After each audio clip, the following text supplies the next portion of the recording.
Discret, minimaliste, transparent, presque invisible, le Louvre-Lens a été construit sur une ancienne mine, avec ce pari un peu fou, changer l'image d'une ville industrielle et lui apporter une nouvelle prospérité, partie avec le déclin de ses usines.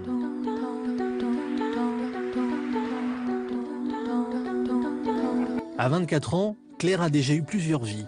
Diplômée d'anglais, elle a enseigné pendant 2 ans, avant de rejoindre les équipes du Louvre comme hôtesse d'accueil. Cette fille de mineur n'aura connu que quelques semaines le chômage, dans une ville où pourtant il atteint les 24%, une belle histoire qui a commencé le 4 décembre dernier. Pendant le tout début, on avait des journées à 10 000 personnes. Et le week-end qui a suivi, donc c'était 7 et 8 ou 8 et 9, je ne sais plus. Là, on avait... donc ça a été gratuit, toutes les parties étaient gratuites. Donc il y a eu énormément de monde également.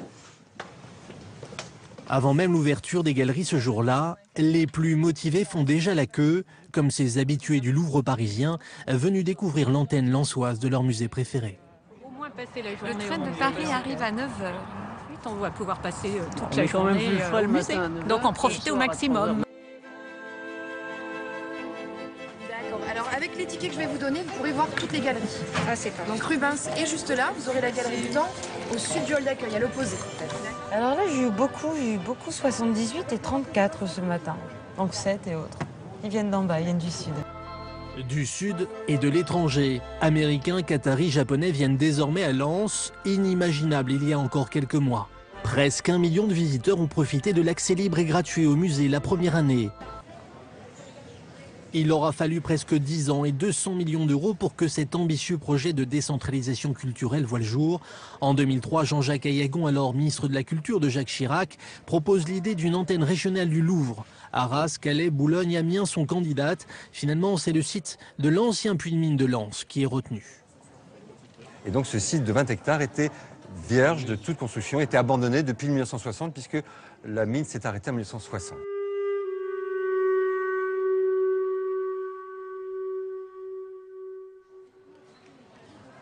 Une belle histoire avec ses légendes racontées par les guides et ses fantômes.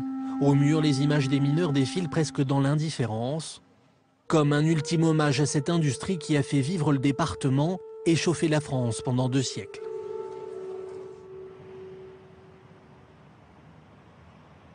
Un musée de renommée mondiale construit sur un site industriel dans une ville meurtrie, le projet frappe l'imaginaire et emporte l'adhésion. Mais au final, ce pari osé a-t-il déjà changé des choses? Ça a changé tout, et ça n'a pas changé beaucoup. Ça a bouleversé, je pense, l'équation d'avenir du bassin minier, d'une zone d'1 million 500 000 habitants, parce qu'au fond, ce grand musée permet d'envisager ce qu'on appelle l'effet Bilbao.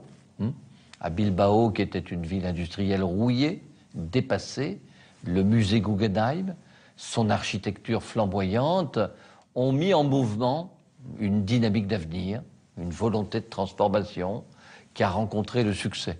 Le Louvre-Lens, c'est exactement le même pari.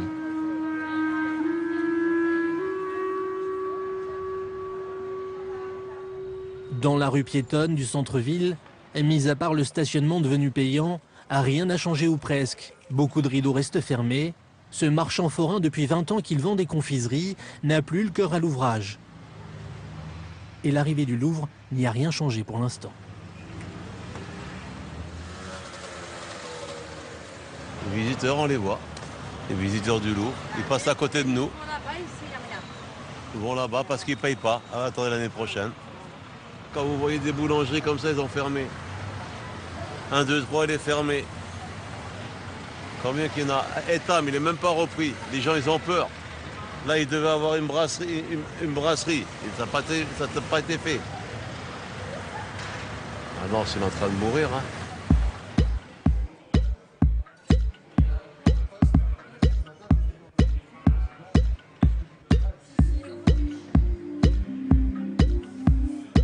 Bruno Rosic, lui, est un patron heureux et fait volontiers visiter son nouvel établissement, un bar, un restaurant au ton acidulé pour attirer le visiteur branché. En semaine, ça nous permet de recevoir les visiteurs du Louvre, des bus notamment, les Belges qui viennent en nombre visiter le musée. Et puis le week-end, l'ensemble des salles nous permet de réaliser des événements type mariage, fête de famille. Avec près de 2 millions d'euros d'investis, pas question d'attendre le client. Celui qui est aussi président des commerçants de Lens a passé des contrats avec des voyagistes belges. Alors, par exemple, on a un carnet de commandes qui est bien rempli pour le mois de septembre, par exemple.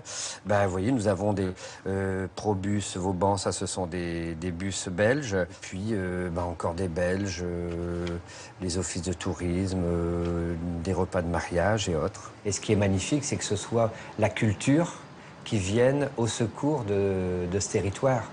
Et je pense qu'aujourd'hui, il n'y a guère plus que la culture qui puisse être mobilisateur et qui puisse, autour d'un projet comme l'arrivée d'un musée, faire venir des touristes en nombre et puis développer une économie.